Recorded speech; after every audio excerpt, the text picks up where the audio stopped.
한국갤럽의 차기 대선 후보 여론조사에서 박원순 서울시장이 1위를 차지했습니다.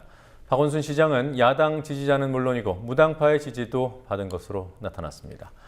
박근혜 대통령의 문제점에 대해서는 불통이 문제라는 답변이 급격히 늘었습니다. 오늘 나온 주요 뉴스들 확인해 보도록 하겠습니다. 황준호 뉴스 취재팀장 나와 있습니다. 어서 오십시오. 예. 먼저 갤럽 여론조사 결과 알아보죠. 차기 정치 지도자 선호도에 대한 내용부터 볼까요? 예, 한국갤럽이 19일부터 21일까지 전국 성인 1,002명을 대상으로 여야 각각 4명씩 총 8명의 정치인을 놓고 대선 후보 선호도 조사를 했습니다. 그 결과 박원순 서울시장이 17%의 지지율을 얻으면서 1위를 차지했습니다. 문재인 의원이 14%로 2위, 김무성 새누리당 대표가 13%로 3위였습니다. 또 그 뒤로는 안철수 의원 9%, 그리고 정몽준 전 의원하고 김문수 전 경기지사가 각각 6%, 안희정 충남지사, 남경필 경기지사 각각 2%였습니다. 그리고 29%는 답변을 유보했습니다. 네. 지지 정당별 조사와는 좀 달라요, 결과가. 예, 새누리당 지지자들 436명에서는 김무성 대표가 26%, 정몽준 전 의원이 12%, 김문수 전 경기지사가 11%를 얻어서 1, 2, 3위를 차지했습니다. 새정치민주연합 지지자가 223명이었는데요. 여기에서는 문재인 의원이 32%로 1위, 박원순 시장이 30%로 2위를 차지했습니다. 지지정당이 없는 무당층 279명에서는 박원순 시장이 23%를 얻어서 1위가 됐습니다. 지지정당을 밝힌 사람들이 그 당 소속 정치인을 1, 2, 3위로 꼽는 것, 이것은 뭐 자연스러운 현상이니까 따로 얘기할 건 없어 보입니다. 그렇지만 민주연합 지지자의 경우에는 문재인 의원을 박 시장보다 약간 더 선호하고 있지만 무당층에서는 박원순 시장을 더 선호한다. 이 사실은 좀 주목할 만한 특징입니다. 한국갤럽은 지난 대선에서 안철수 후보가 통합민주당 지지층 그리고 무당층에게서 지지를 받았다면서 지금 이 박원순 시장이 그 위치를 이어받은 것 같다라고 설명했습니다. 네. 박근혜 대통령에 대한 조사도 있었죠? 예, 박근혜 대통령의 불통이 다시 부각되고 있습니다. 박근혜 대통령의 지지율은 46%로 3주 연속으로 제자리 걸음을 하고 있습니다. 또 대통령에 대한 부정평가도 44%로 최근 2주 조사에서 변동이 거의 없습니다. 주목되는 점은 대통령을 부정적으로 평가하는 이유입니다. 소통 미흡, 그러니까 불통 때문이라고 답한 응답이 지난주에 비해서 크게 늘었습니다. 대통령을 부정적으로 평가하는 구체적인 이유가 뭐냐라고 물었더니 21%가 소통 미흡을 꼽았고 또 역시 21%가 세월호 수습 미흡 이거를 답했습니다. 지난주 조사에 비해서 소통 미흡 응답이 10%포인트 크게 늘었고 또 세월호 수습 미흡도 7%포인트나 늘었습니다. 갤럽은 단식 중인 세월호 유족 김영호 씨를 얘기하는데요. 세월호 유족의 면담조차 거부하고 있는 대통령의 행보가 불통 문제를 급부상시켰다고 분석했습니다. 네.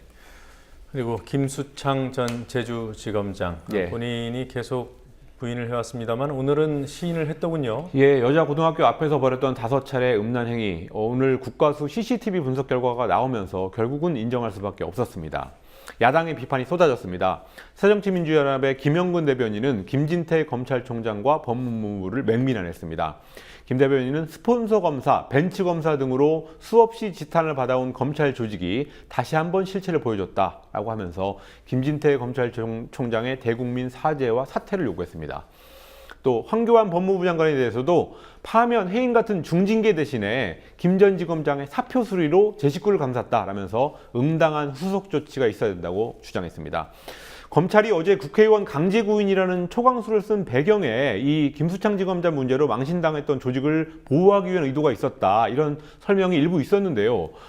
그것 때문에 검찰에 의해서 망신을 당했던 민주연합에서 특히 날선 비난이 나왔습니다. 네, 그러니까 법무부 장관 그리고 검찰총장의 책임이 단순히 정치적인 책임이 아니라 예. 이 사표를 수리해 준 것은 실질적인 행위예요. 그렇습니다. 네. 그런데 이 파면을 시켰어야 되는데 사표를 수리하면서 변호사 활동을 계속 할 수 있게 되면서 그 점을 네. 지적한 것이었습니다. 네, 그리고 오늘 제주경찰에서 수사 결과를 발표하는데 카메라를 촬영을 하지 못하게 해서 기자들과 예. 실랑이를 벌였고 결국은 뭐 발표도 하지 않았다고 서면으로만 그렇습니다. 결과를 발표했다고 하더군요. 예.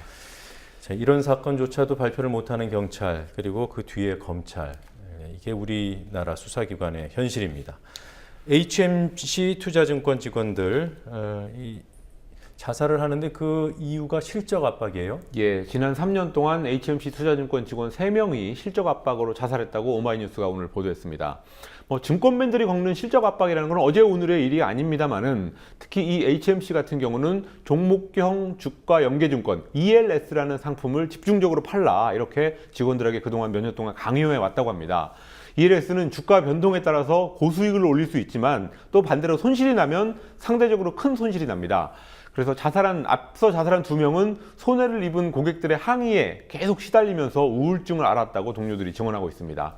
또 올 4월에는 영업실적의 120%를 달성하지 못할 경우에 급여의 25%, 4분의 1의 월급을 깎는 제도까지 도입을 했는데요. 이 실적을 채우지 못해 시달리던 직원들 중에 한 명이 결국 4월에 목을 매 자살했습니다.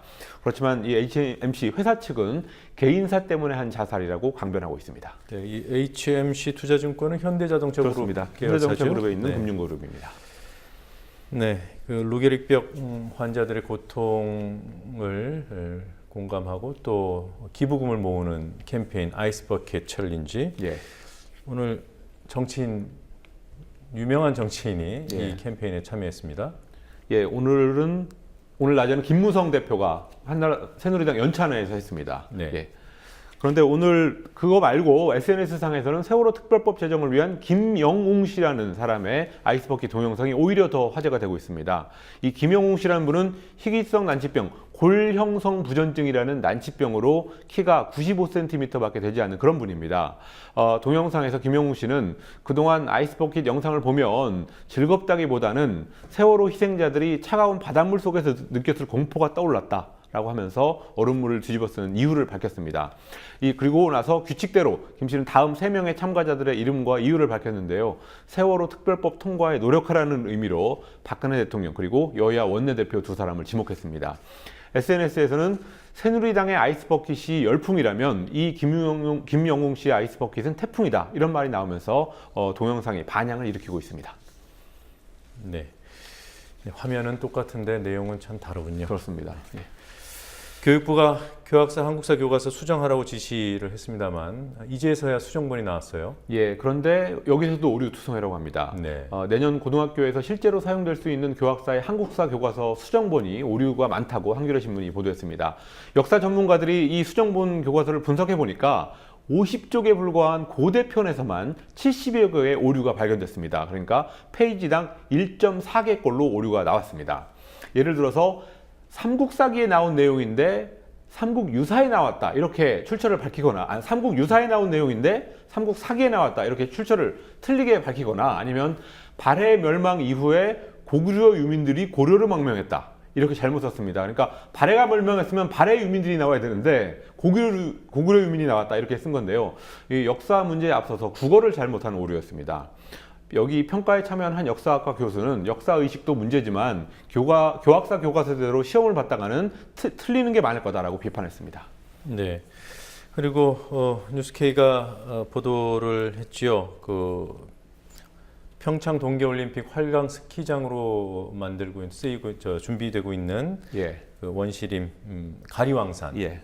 어떤 상황입니까 오늘? 예, 강원도 정선에 있는 산인데요. 오늘 오전 10시쯤부터 벌목 공사가 시작되는 그런 긴급 상황이 발생을 했습니다. 네.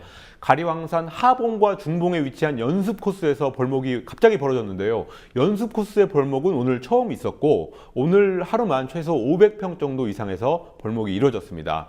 근데 마침 환경단체인 녹색연합이 오늘 공사 전에 현장 답사를 위해서 현장에 갔다가 그 광경을 목격하고 강력히 항의했다고 합니다. 그래서 지금 보시는 사진들이 다 녹색연합에서 오늘 찍은 사진들입니다. 이 항의에 대해서 강원도는 도청의 지시 없이 시공사 임의로 진행한 벌목이다 이런 해명을 했고 어쨌든 공사를 일단 중단을 했습니다. 그렇지만 해당 시공사는 저희 뉴스K 취재진에게 어제 도청 관계자로부터 벌목 승인이 났으니까 공사를 진행해라 이런 연락을 받았다는 또 상반된 주장을 했습니다. 이게 오후 늦게 거의 7시 가까이 알려졌기 때문에 이 도청의 주장과 시공사의 주장 어느 쪽이 맞는지는 좀 취재를 해서 검증을 해봐야 될 것 같습니다. 네. 자, 오늘 여기까지 보겠습니다. 수고하셨습니다. 예.